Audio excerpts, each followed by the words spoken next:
আসসালামু আলাইকুম রহমতুল্লাহ। আমি এখন রাঙ্গামাটি জেলার বাগাইছড়ি উপজেলায় সাজেক ইউনিয়নে অবস্থান করছি। এখানে 1986 সালের শান্তি বাহিনী নামক সন্ত্রাসী 26 জন এফআইডিসি কর্মকর্তা কর্মচারীদেরকে ধরে নিয়ে এসে তারা সিরিয়াল লাইন করে তাদেরকে হত্যা করে। হত্যা করার পরে 24 জনের লাশ তারা রেখে যায়, আর 2 জনকে তারা নিয়ে যায়। ওই 2 জনের খোঁজ এখন পর্যন্ত আমরা কোনো তার হদিশ পাইনি। এই যে আমার পিছে একের পর এক 24টা লাশ কিন্তু এখানে শুয়ে আছে, তাদেরকে এখানে কিন্তু কবর দেওয়া হয়েছে।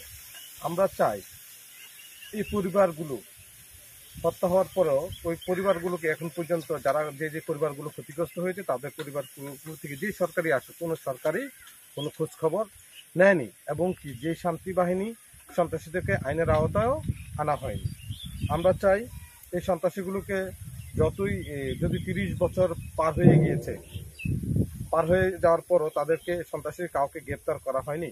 আমরা চাই যে ওই সন্ত্রাসীগুলো যারা এই ঘটনার সাথে জড়িত তাদেরকে আইনের আওতায় আনার জন্য বর্তমান অন্তর্বর্তীকালীন সরকারকে জোর দাবি জানাচ্ছি।